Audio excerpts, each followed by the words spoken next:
বাস্তৱীয় শিক্ষক গৱেষণা আৰু প্ৰশিক্ষণ পৰিষদ national council of educational research of training হৈছে ভাৰতৰ এটা প্ৰধান শিক্ষক গাইডেন্স এজেঞ্চি।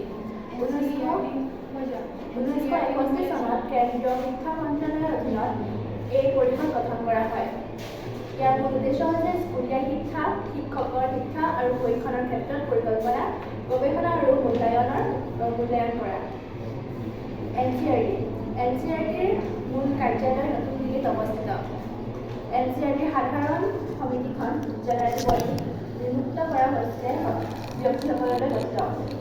UGC 1948 চনৰ ভাৰতীয় বিশ্ববিদ্যালয় আয়োগৰ অৰ্থাৎ ৰাধাকৃষ্ণ কমিছনে বিশ্ববিদ্যালয় অনুদান আয়োগ এখন গঠনৰ পৰামৰ্শ দিছিলে।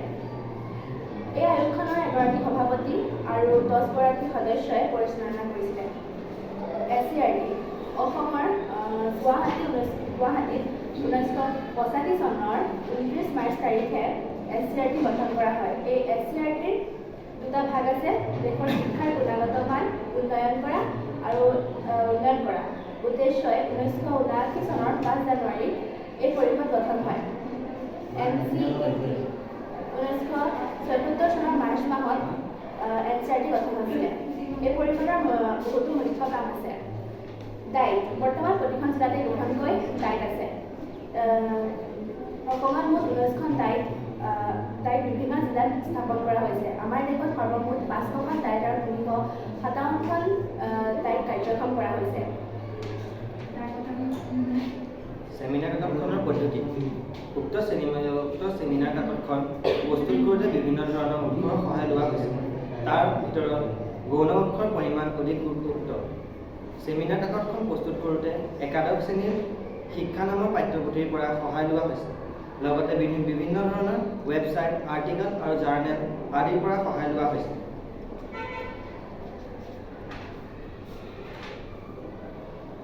সেমিনাৰ কাকতখনৰ উদ্দেশ্য। NCERT-ৰ উদ্দেশ্যসমূহ তলত আলোচনা কৰা হ'ল। NCERT প্ৰতিষ্ঠা আৰু উদ্দেশ্যৰ বিষয়ে আলোচনা কৰা হৈছে। NCERT-ৰ মুখ্য কাৰ্যকলাপৰ বিষয়ে আলোচনা কৰা হৈছে। NCERT-ৰ অসমৰ সৈতে সম্পৰ্কৰ বিষয়ে আলোচনা কৰা হৈছে। NCERT সাৰাংশৰ বিষয়ে আলোচনা কৰা হৈছে। UGC-ৰ উদ্দেশ্যসমূহ তলত আলোচনা কৰা হৈছে। UGC-ৰ পৰিচয়ৰ বিষয়ে আলোচনা কৰা হৈছে। UGC-ৰ প্ৰধান কাৰ্যাৱলীৰ বিষয়ে আলোচনা কৰা হৈছে। UGC-ৰ সাংগঠনিক গাঁথনিৰ বিষয়ে আলোচনা কৰা হৈছে। UGC উচ্চ শিক্ষাৰ বাবে গুৰুত্বপূৰ্ণ পদক্ষেপৰ বিষয়ে আলোচনা কৰা হৈছে। SCERT উদ্দেশ্যসমূহ তলত আলোচনা কৰা হৈছে। SCERT পৰিচয় বিষয়ে আলোচনা কৰা হৈছে। SCERT মূল লক্ষ্য উদ্দেশ্য বিষয়ে আলোচনা কৰা হৈছে। SCERT গৱেষণা আৰু উদ্ভাৱনৰ বিষয়ে আলোচনা কৰা হৈছে। SCERT মূল্যায়ন পদ্ধতিৰ বিষয়ে আলোচনা কৰা হৈছে। ডায়েটৰ উদ্দেশ্যসমূহ তলত আলোচনা কৰা হ'ল। ডায়েটৰ জিলা শিক্ষা আৰু প্ৰতিষ্ঠানৰ বিষয়ে আলোচনা কৰা হৈছে। ডায়েটৰ উদ্দেশ্যৰ বিষয়ে আলোচনা কৰা হৈছে। ডায়েটৰ কৰ্তব্য আৰু কামৰ বিষয়ে আলোচনা কৰা হৈছে। NCERT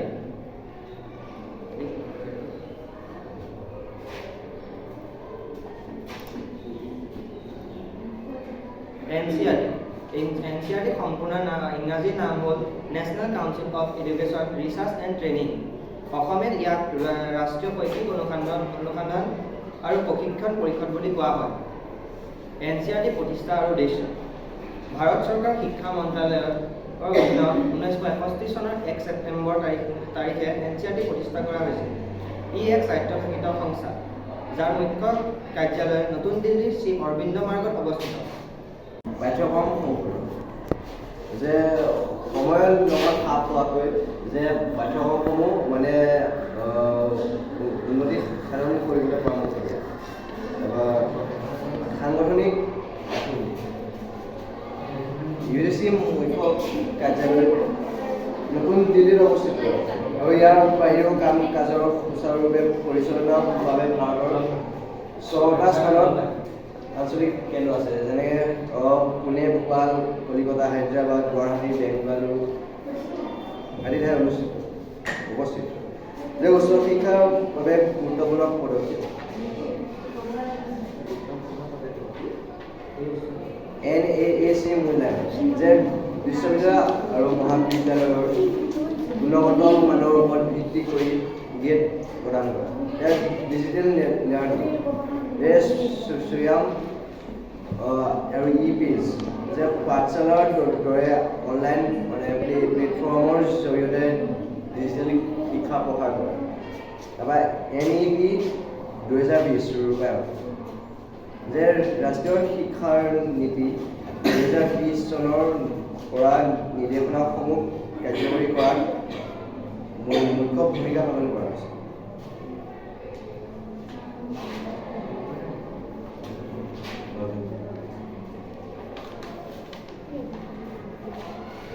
SCRT State Council of Educational Research and Training ৰাজ্যিক শিক্ষামূলক গৱেষণা আৰু প্ৰশিক্ষণ পৰিষদ হ'ল ৰাজ্যিক পৰ্যায়ৰ শিক্ষা ব্যৱস্থাৰ এক মেৰুদণ্ড স্বৰূপ। অসমৰ প্ৰেক্ষাপটত ইয়াৰ ভূমিকা অত্যন্ত গুৰুত্বপূৰ্ণ। SCRT মূল লক্ষ্য আৰু উদ্দেশ্য ৰাজ্যখনৰ বিদ্যালয় শিক্ষাৰ গুণগত মানদণ্ড উন্নত কৰা। ই কেন্দ্ৰীয় পৰ্যায়ৰ NCERT আৰ্হিত ৰাজ্যিক পৰ্যায়ৰ পাঠ্যপুথি প্ৰস্তুত কৰক। SCRT আটাইতকৈ গুৰুত্বপূৰ্ণ কাম হ'ল প্ৰাথমিক আৰু মাধ্যমিক স্তৰৰ বাবে পাঠ্যক্ৰম প্ৰস্তুত কৰা আৰু সেই অনুসৰি পাঠ্যক্ৰম ৰচনা কৰা। শিক্ষক প্ৰশিক্ষণ শিক্ষকসকলক আধুনিক শিক্ষা প্ৰদান পদ্ধতিৰ সৈতে চিনাকি কৰাই দিবলৈ SCRT-য়ে বিভিন্ন প্ৰশিক্ষণ কাৰ্যসূচী চলায়। নতুনকৈ শিক্ষক হ'ব বিচৰা সকলৰ বাবে যেনে DEIED কৰা হয়। চাৰ্ভিচ ট্ৰেইনিং কৰ্মৰত শিক্ষকসকলে দক্ষতা বৃদ্ধিৰ বাবে গৱেষণা আৰু উদ্ভাৱন। শিক্ষাৰ ক্ষেত্ৰত থকা সমস্যাবোৰ সমাধান কৰিবলৈ SCRT-য়ে বিভিন্ন শৈক্ষিক গৱেষণা চলায়। মূল্যায়ন পদ্ধতি শিক্ষাৰ্থীৰ মূল্যায়ন কেৱল পৰীক্ষাৰ নম্বৰতে সীমাবদ্ধ নাৰাখি ইয়াক কেনেকৈ অধিক ফলপ্ৰসূ কৰিব পাৰি যেনে CC বা ধাৰাবাহিক আৰু সামগ্ৰিক মূল্যায়ন তাৰ নীতি নিৰ্দেশনা SCRT-য়ে প্ৰদান কৰে। SCRT অধীনস্থ কিছু গুৰুত্বপূৰ্ণ শাখা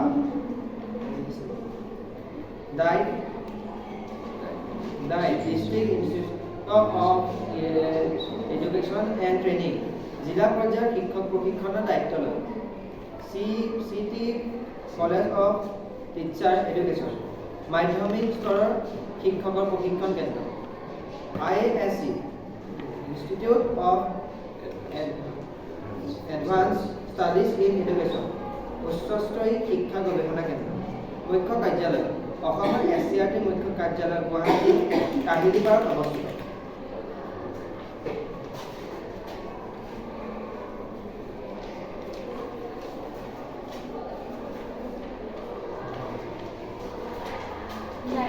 জিলা শিক্ষা আৰু পৰিষদ প্ৰতিষ্ঠান 1946 চনৰ ৰাষ্ট্ৰীয় শিক্ষানীতি উল্লেখ কৰা হৈছে যে শিক্ষক আৰু শিক্ষা এক অবিচ্ছিন্ন প্ৰক্ৰিয়া।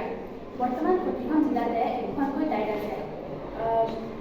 1946 চনত ৰাষ্ট্ৰীয় শিক্ষানীতিৰ পৰামৰ্শ মৰ্মে প্ৰাথমিক শিক্ষক সৰ্বজনীন আৰু প্ৰাপ্তবয়স্ক শিক্ষা আঁচনিৰ সফল ৰূপায়ণৰ ৰাজ্য চৰকাৰক সহায় কৰিবলৈ জিলা শৈক্ষিক প্ৰশিক্ষণ প্ৰতিষ্ঠান অৰ্থাৎ ডাইট খোলা হয়। বৰ্তমান আমাৰ দেশত সৰ্বমুঠ 500খন ডাইট থকাৰ লগতে ইয়াৰ 337খন ডাইটে কাৰ্যক্ষম হৈ আছে। ৰাষ্ট্ৰীয় শিক্ষানীতি NBE আৰু প্ৰণালীবদ্ধ আঁচনি DOA প্ৰস্তাৱ অনুযায়ী অসমত 3টা পৰ্যায়ত ডাইট স্থাপন হৈছিলে। প্ৰথম পৰ্যায়টো আছিলে 1989 পৰা 1990 চনলৈ, দ্বিতীয় পৰ্যায়টো আছিলে 1996 পৰা 95লৈ আৰু তৃতীয় পৰ্যায়টো আছিলে 1995 চনৰ পৰা 96 চনলৈ। এতিয়ালৈকে অসমত মুঠ 19খন ডাইট বিভিন্ন জিলাত স্থাপন কৰা হৈছে।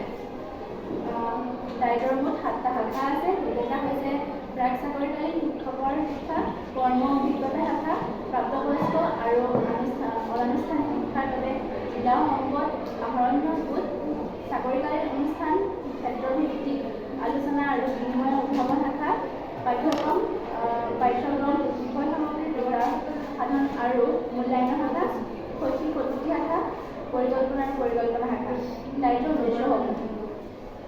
প্ৰাথমিক আৰু প্ৰাপ্তবয়স্ক শিক্ষানুষ্ঠানত শিক্ষকসকলক প্ৰশিক্ষণ প্ৰদান কৰা। শিক্ষকসকলৰ কৰ্ম পদ্ধতি, সেৱা ব্যৱস্থা আৰু সংস্কাৰ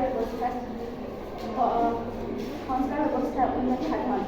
শিক্ষকৰ আচৰণৰ পৰিশোধন কৰা। শিক্ষকৰ বৃত্তিমূলক সততা আৰু ব্যক্তিত্বৰ অখণ্ডতা ৰক্ষা কৰাৰ ব্যৱস্থা। দায়িত্বৰ কাম আৰু কৰ্তব্যসমূহ। কাম আৰু কৰ্তব্যসমূহ হৈছে প্ৰশিক্ষণ, সম্পদৰ সহযোগ, গৱেষণাৰ বাবে আঁচনি। দায়িত্বৰ কামসমূহ তলত বহলভাৱে আলোচনা কৰা হ'ল। প্ৰশিক্ষণ।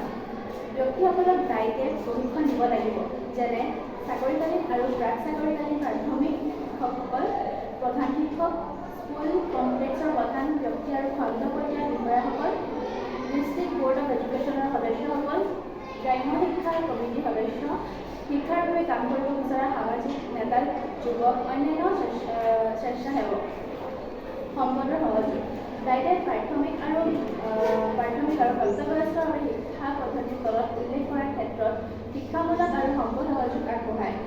সম্প্ৰসাৰণ কাৰ্যত শিক্ষক আৰু পৰীক্ষকসকলৰ বাবে খোলা শিক্ষা কেন্দ্ৰ সহায় কৰে।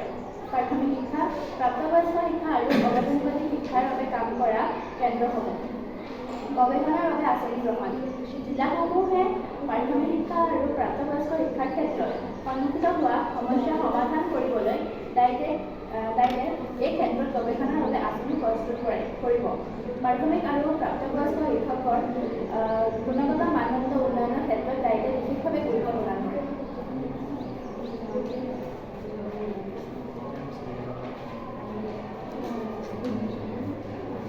এতিয়া এই ছেমিনাৰখনৰ সামৰণিলে। ভাৰতৰ শিক্ষাৰ ক্ষেত্ৰত কেইবাটাও গাইডেন্স এজেন্সি আছে, যিবোৰে শিক্ষাৰ মান উন্নয়ন আৰু পৰিচালনাৰ বাবে কাম কৰি আহিছে। 1961 চনৰ ছেপ্টেম্বৰ মাহৰ 1 তাৰিখে ৰাষ্ট্ৰীয় শৈক্ষিক গৱেষণা আৰু প্ৰশিক্ষণ পৰিষদ গঠন কৰা হ'ল। 1948 চনৰ ভাৰতীয় বিশ্ববিদ্যালয় আয়োগ অৰ্থাৎ ৰাধাকৃষ্ণ কমিছনে বিশ্ববিদ্যালয় অনুদান আয়োগ এখন গঠনৰ পৰামৰ্শ আগবঢ়ায়। ইয়াৰ পৰামৰ্শৰ ভিত্তিতে 1953 চনৰ নৱেম্বৰ মাহত ভাৰতৰ শিক্ষা মন্ত্ৰালয়ে বিশ্ববিদ্যালয় অনুদান আয়োগ গঠন কৰে।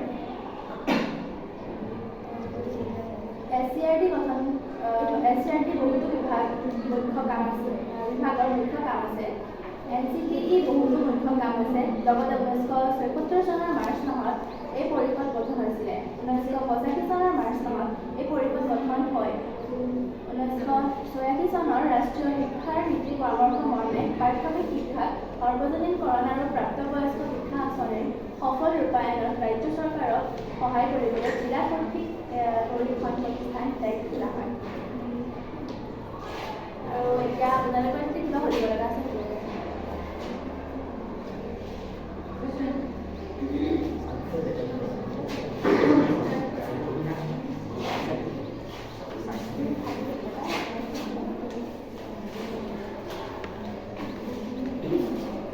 ৰাষ্ট্ৰীয় শিক্ষানীতি আৰু প্ৰণালীবদ্ধ আঁচনিৰ প্ৰস্তাৱ অনুযায়ী অসমত কেইটা পৰ্যায় স্থাপন কৰা হৈছে আৰু কোন কোন চনলৈ কৰা হৈছে?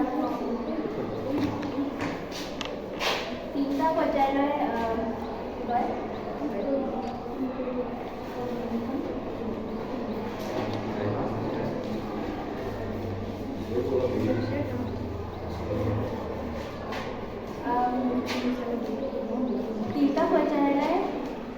কৰা হৈছিলে।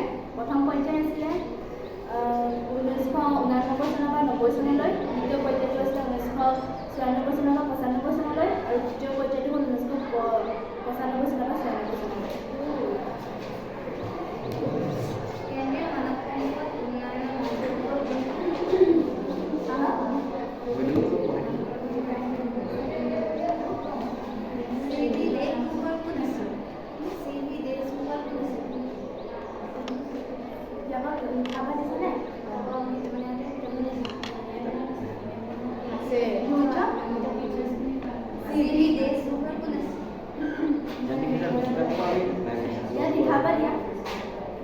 লিখা হোৱা নাই মানে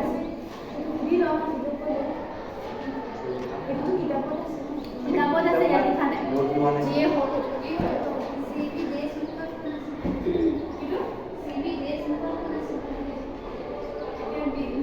ইয়াত নাই লিখা, ইয়াত নাই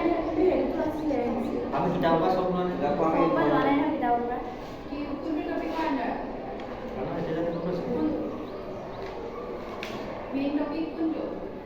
SCRT UGC বিশ্ববিদ্যালয় অনুমোদন আইন UGC ইয়াত মই মনাই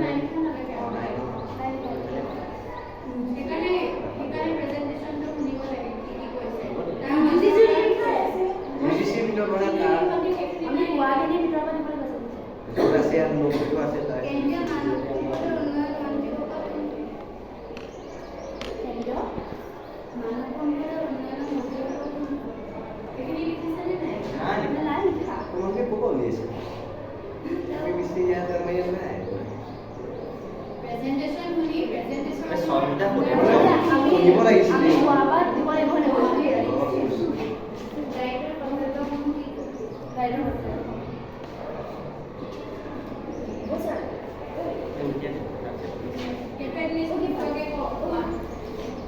দায়িত্বৰ কৰ্তব্য তিনিটা প্ৰশিক্ষণ সম্পূৰ্ণ সহযোগ আৰু গৱেষণাৰ বাবে আঁচনি সম্পূৰ্ণ সহযোগ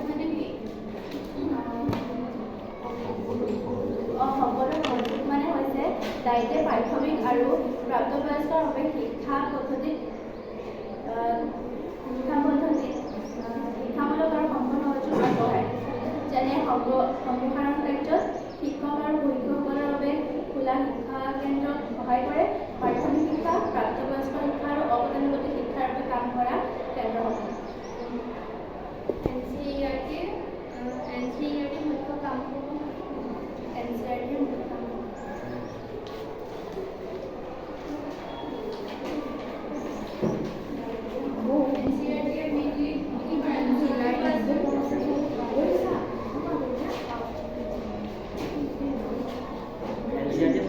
পাঠ্যপুথি প্ৰকাশন কৰে NCERT প্ৰাথমিকৰ পৰা দ্বাদশ শ্ৰেণীলৈকে বিদ্যালয় পাঠ্যপুথি প্ৰস্তুত আৰু প্ৰকাশ কৰে এই পুথিসমূহ ভাৰতৰ বেছিভাগ শিক্ষা বোৰ্ড যেনে CBSE দ্বাৰা অনুমোদিত বিদ্যালয়ত ব্যৱহাৰ কৰা হয়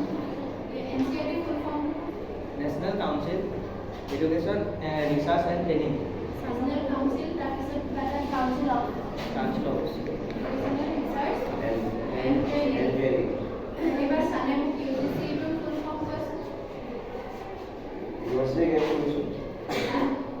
University Games Commission.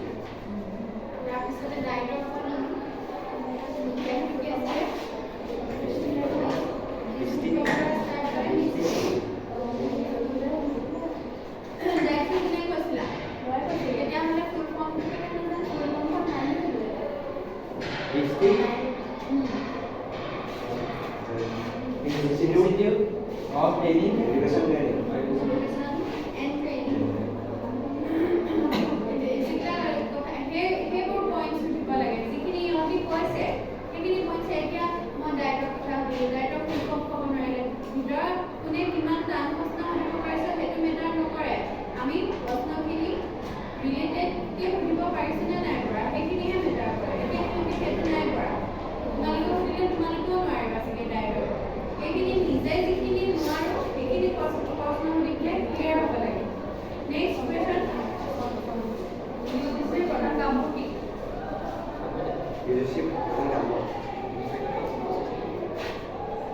Leadership program kamu je.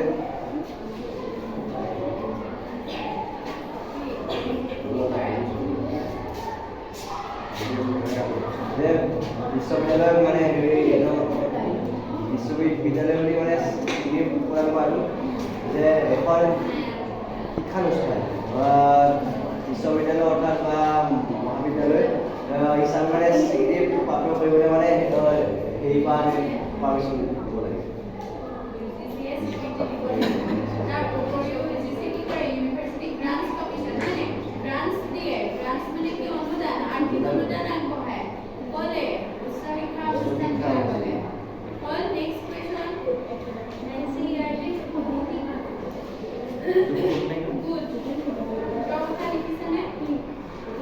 NCERT বোলে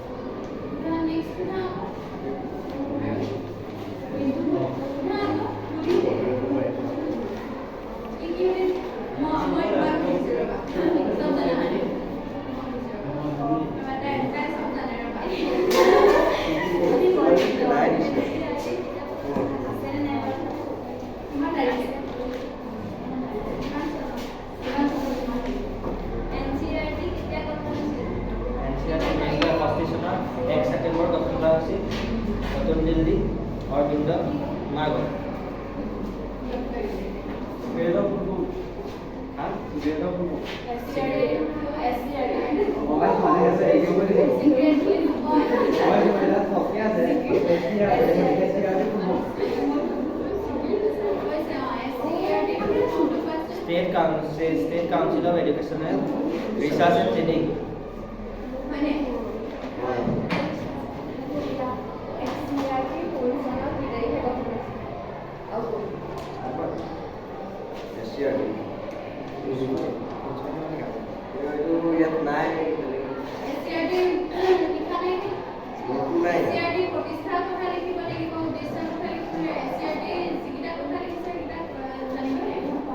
ইয়াত নাই